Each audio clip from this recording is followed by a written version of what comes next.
kanina may dinala kami tindahan, hindi na namin naipakita sa inyo. Nagpiprito si ate ng isaw. Tapos may hindi pa luto doon. Sabi namin, bilhin na lang namin natin hindi luto para kami nagluluto. Para mas mas mainit pag kinain namin. Tuklo-tutok yung araw. Grabe, init ko. Grabe. No? Parang nasunog na nga ako eh. Update. Init, pula-pula na yung mga mukha nila. Oh. Sa balat. Si Doming nangingitim na. Oo nga. Nandito na tayo sa spot, sa ilalim ng ilog na to. I mean, sa ilog mismo, napapailaliman naman siya ng mga puno, di ba? So, goods lang. Kulang kami kasi si Mapi at si Dongtong tulog. Mag-isip tayo kung saan tayo magluluto. Yan, Mag-ilaw tayo. hanap tayo. Ha? Ilog. Sa ilog na tayo. Sabi ni nila. Lord. Alright, tingnan natin yung sa tayo pa dito sa spot. Let's do it.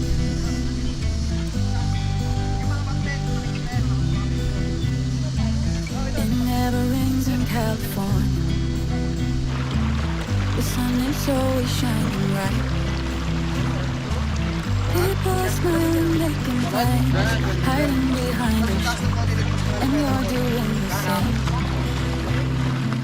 No rain, no flowers, nothing's growing where your heart is fire. So sila kamangga doon na sila Domi, nag-prepare na ng mga dadalhin dito, mga food, etc.